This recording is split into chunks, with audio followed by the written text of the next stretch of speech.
Okay, the topic for today is dispositions. Dispositions really encompasses anytime you got to sell a property. So if you're wholesaling, that could be selling it to a cash buyer. If you're rehabbing, it's going to be selling it to an end user.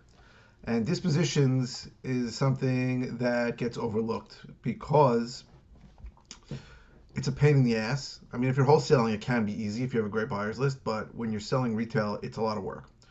So the most important thing to know about dispositions is that your asking price is tremendous. It is the number one form of communication you're going to have with the buyers, whether it's a cash buyer's list or to end users on the multiple listing service. You only get one chance to really have a great asking price. And when we started doing this for the first 4 years, where we got renovated everything, we really wanted to price everything at the top of the market because we thought our properties were great. We're in 2019 now, and I can tell you that times have changed. And if you really did a great job, and you can price at the top of the market, but I think a better way, both on the wholesale and even on rehabbing to the retail market, is to price things cheaper. Um, the entire real estate business is changing into an information-driven internet world.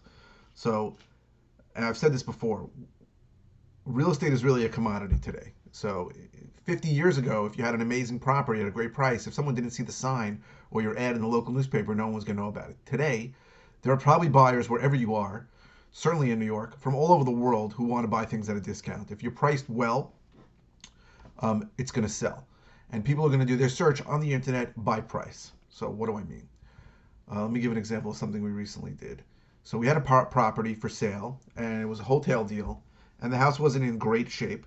Um, I thought it was worth a little over 400,000, but we put it out at 399. We put it out at 399 because people searching for that type of house in that type of city are going to do a search up to 400,000. Some will search more higher, but a lot won't.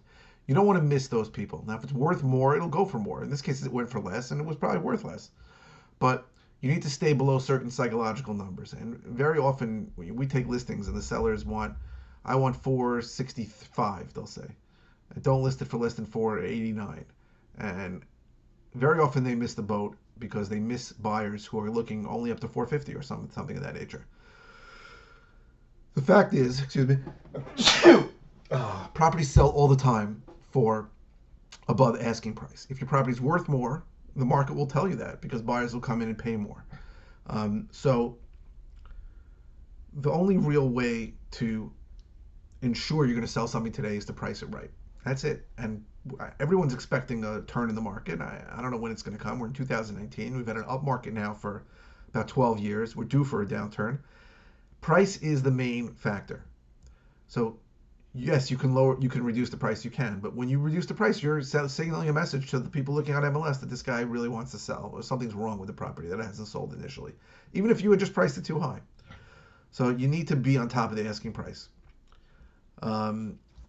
One thing we did when we used to rehab is we used to stage properties, and we still have 2 houses worth of staging furniture in some of our properties now. But the question is, when should you stage and when should you not stage? So there are people who stage all their properties, and I understand that. I get it.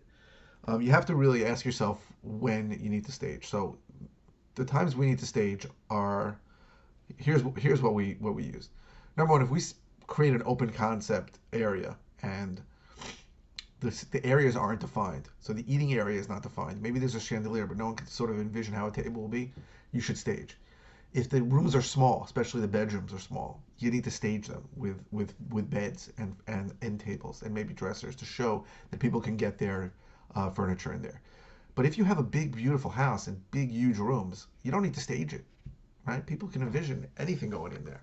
So we really feel like only in those 2 situations, if the areas need definition, right? Because you maybe made an eat-in kitchen / dining area, and no, somebody's not going to see how a table will get in there, then put a round table in there or something. And if the rooms are small, then you should stage. Short of that, I don't think you need to stage in today's market. But if the market really turns, then staging your house may have maybe more important. The whole purpose of staging, and people ask, what, by the way, some people don't know what staging is. Staging means you putting in furniture into the house. So we have beds and 2 dining room sets and a bunch of blow-up beds in different sizes, for accessories, mirrors, things to hang on the wall. That's what staging is. And what it does is, for an end user buyer, it creates a picture in their mind of them living there. They can envision living there better because now they see it. Now, of course, we always got stupid questions like, oh, does somebody live here? What's going on? Doesn't matter. And we have people offering you money for the staging furniture. It doesn't matter. The point is, if you have a hard to sell property, you should think about staging it, right? And it might, and sometimes the cheapest way is to literally buy the furniture from Wayfair or from Frontgate, and just buy it and keep it if you need it. I spent the whole day putting together staging furniture one day. It was not an easy day, but if you have a hard to sell property, staging it can never hurt you, unless you stage it wrong. You put furniture that's too big for the space, no one can walk into the room. But assuming you know what you're doing, hire a decorator, pay a decorator $200 as a consulting fee. We hired stagers before, but when you wholesale a property to an investor, you can't stage it because it's in terrible condition. You don't own it, so you can't stage it. But if you're doing rehabbing or you're wholesaling, then you can think about staging it. Again, if the rooms are small or if the areas need definition. When you dispose of a property, when you're selling a property, you want to create a competitive bidding situation. Another reason why you want to price it low, and you want to create a feeling of scarcity, and you want to create a feeling of limitate. I'm using the wrong word, but a competition. So it's best to show properties with multiple people there. I know people are afraid. Oh, I don't want to show 2 people once. Get 20 people there at the same time, because those people are going to say, if everyone's here, then somebody wants to buy this property. You want them to want the property because other people want the property, and you want to create a deadline, and you want to get offers by that date. If you price it right, you'll always have it, and you should pick one and move on. But you want to create a competitive bidding situation. Very often when we get to show a wholesale property that we don't own, the seller will give us a small window, an hour, a half hour even, and we'll stack up, 50 people to go look at it. We had a showing like that recently. I think we had 50 or 60 people in a half hour go through the house. The seller was not so happy, but I talked him off the ledge. So the situation is that people want what other people want. That's just psychology. And people want what they can't have. So you want to create a deadline. Let's say you show it you have an open house on a Sunday or on a Saturday and a Sunday. You want to say all bids in by Tuesday. Sometimes that backfires because you don't get any offers. So you got to make sure you're priced right, and you got to make sure that you are going to get some offers, or else you're going to feel like a moron when you call these people back and say, we just lowered the price. You can only create scarcity if it's really something that's scarce, right? If you're priced too high, you can't do any of that. So you want to accept offers. Now here's a big one. I spoke about this before. I'm going to speak about it again. I know it's very controversial, but this is maybe the most important thing you want to know about. Until contracts are signed, the property is for sale. So we accept offers all the time, every week, and I will say, we accept your offer, but understand, until contracts are fully executed, the property is going to continue to be marketed, and it's still for sale. Okay? And people will call and say, why are you having an open house? You accepted my offer. I don't care, and I will argue this with anyone, any day, any time, for as long as you want. I don't care about the old thinking that once you accept an offer, the property's off the market and it's your word. That is complete BS. And let me explain why. On dozens, if not 100 of occasions, we've had buyers who agreed to a price and then just disappeared. I had a buyer tell me he went to the bank, got the down payment checks on the way to his attorney, and then I never heard from him again, ever. So it's very simple. If they're not under obligation to buy, you're not under obligation to sell.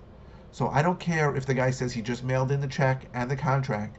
Continue to show the property, market the property, have open houses for the property. Don't ever stop until the contracts are signed by you and him. And even if the contract's signed by the buyer and they send it to you, until your lawyer looks at it and says no changes made, because we had that once. The guy sent in the contract, but he put a $20,000 sales concession on there, so that was not good.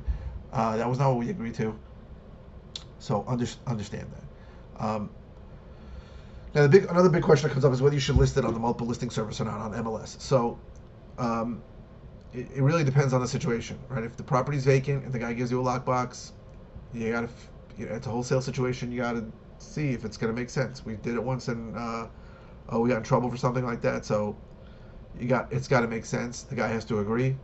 You need to be clear. So um,